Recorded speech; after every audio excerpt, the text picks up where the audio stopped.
I hope you guys understand you're going to be spending some money here with this one. Now, this is my top 10 summer niche fragrances for 2022. It's still kind of weird to say that. I've been doing these list videos ever since 2017, and it's just crazy how fast time flies. Look, if you have some extra money to spend on fragrances, you want to kind of take it to the next level instead of, wearing designers that you have the potential to run into someone else wearing the same thing. You could step up to some of these and really, as soon as you get into this territory here, that percentage goes way down to about 1%, depending on where you live, of course. I mean, around here, I could bet anything, my entire collection, that no one will be wearing anything remotely close to any of these. So if you want to stand out and be ultra unique, this is the video for you. We'll go ahead and get this one out there so you can start picking these up and getting ready for summertime. Let's go ahead and start this one off by first saying that I will link these down below. Retail is not the way to go, okay? Don't do that. Do use the links. All of these are going to be discounted. If any link takes you to Twisted Lily, use my code CHAOS10. You get 10% off there. Some will take you there, some won't. I'm going to get you the best deals possible. We're going to start off at number 10 with Carner Barcelona Bobo. Bergamot Orange and Blackcurrant. Really nice one. This actually made it into my little sample pack that I did for Twisted Lily. You ended up getting like 4 or 5 fragrances. This was actually, I believe, the bonus one. Spoiler alert. Now you know. But I wanted to throw that out there anyway because it's really nice. It impressed me. They sent me a ton of samples and I could choose it and narrow down to what I wanted. And this one kind of caught my attention. I'm like, this is very nice. It's very juicy, very vibrant. You get that blackcurrant right away. It smells amazing. It's going to be unisex. Most of these will. Some will anyway kind of be considered unisex. Some, marketed for men. But the point is, anyone can pull this off. All you have to do is like how it smells. It does have this uplifting, summery, fun freshness to it, and that's what I'm looking for here. When I smell each and every one of these, they put me in a great mood. Today, as I'm shooting this, it's still spring. It's beginning of May, just to give you a timeline, and it's rainy. It's about 55 degrees. It's cloudy. It's gloomy. It's cold. It's wet. It's soggy. It sucks. But when I smell these, feel amazing. Let's go into number 9. We have Xerjoff Mefisto, just the original. Grapefruit, bergamot, iris, all of that good stuff. Now this one smells a little bit like Creed's Silver Mountain Water, which is right down here. You can't see them, but I'm pointing. There's my Creed shelf down below. And the main problem with Silver Mountain Water, and the main reason why subsequently this one gets talked about, is that Silver Mountain Water has this inky smell. Yes, inky, like this kind of inky sweetness, this kind of weird undertone to some. I actually like that about Creed Silver Mountain Water. Not everyone does. And if you're someone who likes the scent, you like the tea note, you like the citrus, the bergamot, the musk, all of that stuff, but you just can't get down with this inky kind of undertone that's looming underneath it, Mefisto is the way to go. This one solves that problem. Still very fresh and uplifting. It's very summertime oriented. Could work spring as well. It's just another one of those feel-good fragrances. With this line here in particular of Xerjoffs, you can usually get these for significantly less than some of the other lines. This is 100 milliliters and well under 200 bucks. So it's a nice buy. Most Xerjoffs, 50 mils, can be running north of 200 bucks. So it's definitely the more affordable line. Number 8, we have MFK Aqua Universalis Cologne Forte. Look at that bottle. I mean, there's literally nothing to it. It's just clear. Bergamot, mock orange, and musk are some of the notes here. It is literally the epitome of clean, fresh, laundered clothes. When I smell this, I think of doing laundry and then, for whatever reason, air drying it. I've never done that. We have a dryer. Most people probably do. But, people like to air dry their clothing. Apparently it does something special for them. You get a better result and a better smell. I honestly, I have no idea. Haven't looked into it. But even though I haven't done it, when I smell this, this is what I would imagine that would smell like. You've got a warm summer morning with a light breeze. You've got all of your clothing hanging up outside. You're hoping the birds don't poop on them. But you know what? At least it smells good. And that's kind of what this one is all about. It's clean and fresh to the max. If you want to smell clean with a 0% chance of being taken as kind of inoffensive or offensive rather, you don't want to kind of push your luck there with like some of these, this is what I would go for. And speaking of pushing your luck, this is interesting. I featured this one before. It's Orto Parisi. Okay, see it right there? Megamare. So I've had this one brought up in comments before, people asking if I've tried it. Yes, I've actually had this bottle for 2, maybe 3 years. This is the only Orto Parisi that I own, and to give you an idea, this is behind the same nose that does Nasamato. So just kind of a little tidbit of information there for you. So if you've smelled any Nasamatos, you know that he is incredibly capable with his work. Black Afghano, Pardon, missing a couple, Baronda, list goes on. And there's Megamare, okay? Now, in terms of a note breakdown, I haven't dug too much into it to get a full note breakdown, but I'll give you a description. So we've got brackish water, biting green algae, spicy sweet sea air, and a sparkling musk. It's going to be very polarizing here with this one. It should go without saying, this is a niche product. This is not for everybody. You have people on Lucky Scent reviewing this one, giving it 1 star, saying that it smells terrible. Come on, do a little bit of research and you'll understand that this is not, a Paco Rabanne Invictus Flanker or something. This is for someone who wants a challenge. And if you read that note breakdown description and you look further into it, 5 minutes of research, it becomes pretty apparent. So, just saying. This is strange. This is weird stuff. I love aquatics, and sometimes it's even too much for me. Sometimes I smell it and I'm like, not really feeling that today. But other times I'm like, you know what?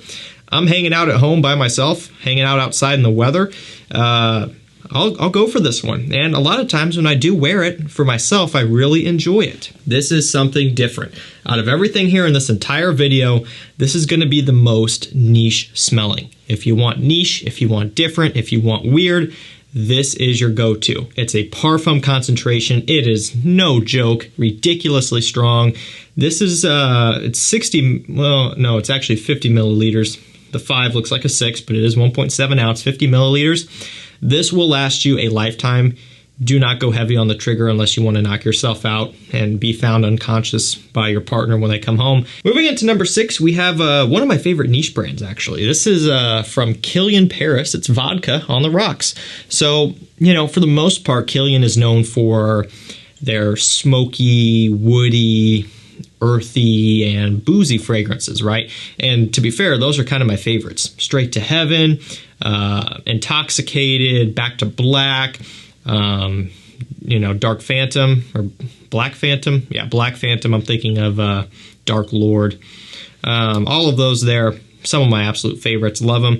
But they do have a couple fresher ones, and this is one of them. It doesn't really get talked about as much, but it's nice. You have coriander, ambroxan, aldehydes, and of course a vodka note, right? Of course, it doesn't smell like vodka. I would hope not, because then you would be buying literal nothingness. But it does give you the impression of some sort of, mixed drink. The coriander really does this one well. It gives it this textured, watery, semi-spiciness. Texture is the best way to go here. It really gives it something different. It's refreshing. It's nice. It just reminds me of a summer day, spending it outside. Maybe you've got a mixed drink and you're just kicked back and enjoying life. You're not thinking too hard. You're not worrying about anything. You're not stressing about anything. You're just kind of enjoying what nature has to offer. That's what this one's all about. Not the best performer, but for me, it's really nice to have around. It's one that I reach for just in laid-back settings. Breaking into the top 5, we have Amouage Beach Hut. We have Mint, Ivy, and Vetiver.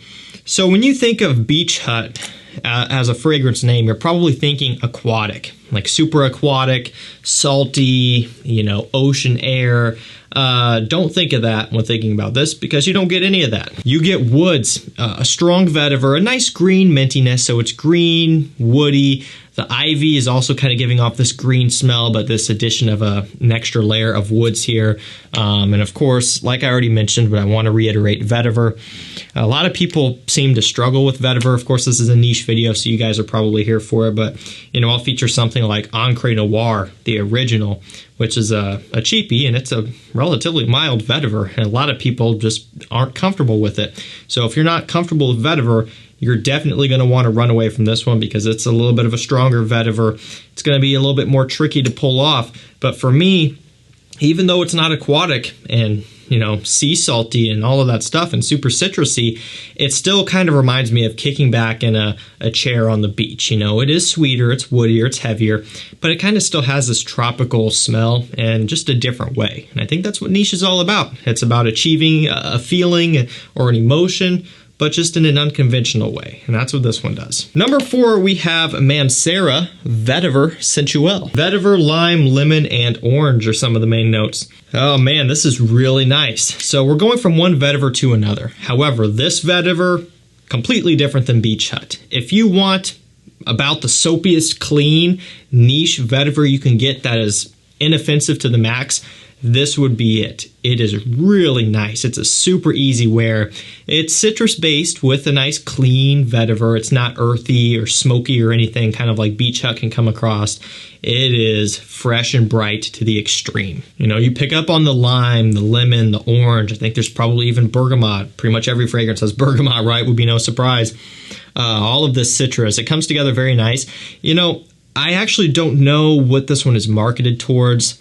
Really, I think it could be unisex as well. A lot of Manceras are, but they are kind of coming out with some that are marketed in one direction or the other. So no matter who you are, if you like how this one smells, you can pull it off. I don't think there's anything overly masculine about this one. I don't really think there's anything overly feminine about it either. Just kind of a nice inoffensive, fresh citrus with a nice, clean, soapy vetiver base.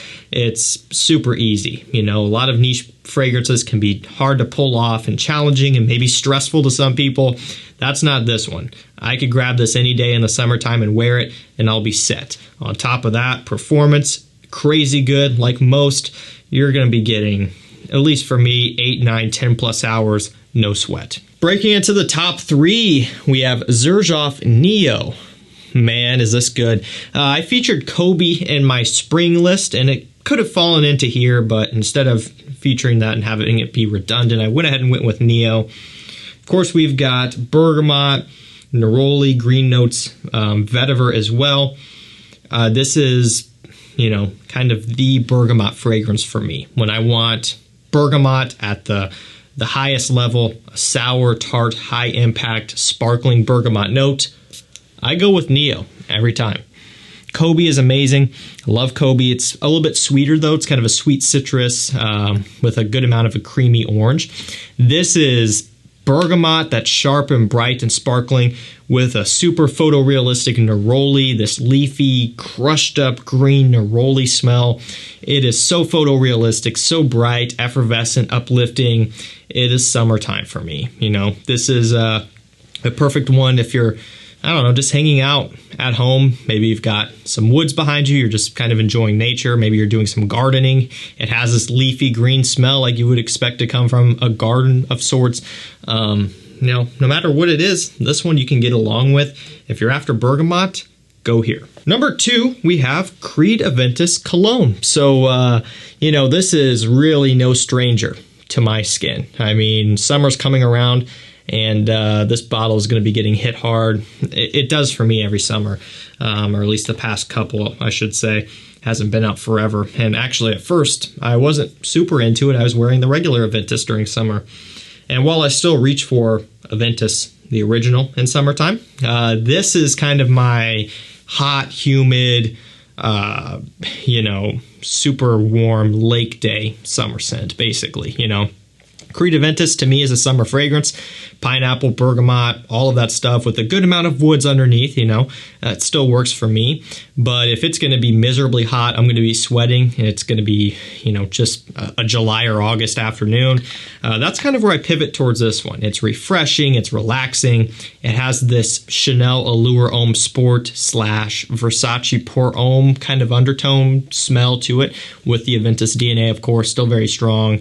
Vetiver, orange, birch. It's amazing. I'm actually going to pick up another bottle. I'm trying to buy a bottle of Aventus and Aventus Cologne every year just to kind of start building it up because of batch variation and let them age and all of that stuff. And for this one here, it may sound ridiculous given my collection, but we all know Creed atomizers. I'll demonstrate.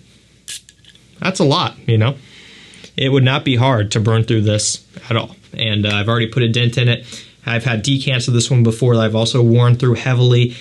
So this bottle, now that those decants are gone, is going to get hit even harder. Needless to say, it is a heavy, heavy rotation for me in summertime. And number one, what's it going to be? Maybe a little bit of a surprise, but I love this stuff. It's Parfums de Marly Sedley. So a little bit of a backstory on this one. I was late to the Parfums de Marly hype, I guess. You know, Leighton was getting hype. I didn't have it. Percival, whatever. Eventually having a channel, you know, and as at the time my channel was smaller, but it was still, you know, a lot of people were watching it and wanting my opinion. And I'm like, all right, you know, people are asking for Parfums de Marly. People were conspiring that I hated Parfums de Marly. This is a true story, by the way. I got comments of people saying, why do you hate Parfums de Marly? You never feature them. You must hate them. I'm like, that doesn't really make sense. But no, I don't hate them at all. I just didn't want to spend the money on them at that time. Long story short, I'm like, all right, I got to start picking these up. I kind of just knocked it out in a couple swings. I picked up, you know, Percival and Sedley at the same time. Picked up Leighton and Godolphin and Herod and stuff all at the same time as well. And then Carlisle was the last one that I got, and I was kind of knocked out the main ones there. But anyway, when I first got Sedley, I was testing this alongside Percival consistently, and I could not figure out which one I liked better. They're different, but still similar, being that they're fresh. After a long time of testing, and after now wearing this one consistently for the past couple of years and gravitating towards it more, I'll take Sedley any day of the week. I love this stuff. It's got mint, lavender, ambroxan, bergamot, very fresh, very bright, and while it sounds generic, this doesn't smell like anything else in this list. It really doesn't smell like anything else on the market either. It shares bits and pieces of other popular citrus fragrances, but it still does its own thing. It's kind of got this musky, masculine, youthful and modern smell to it, which I really dig. I love fragrances in this genre.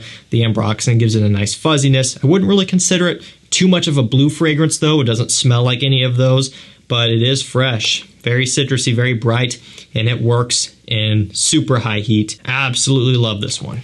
And one thing I want to cover as well, as it gets brought up a lot, it performs great on my skin.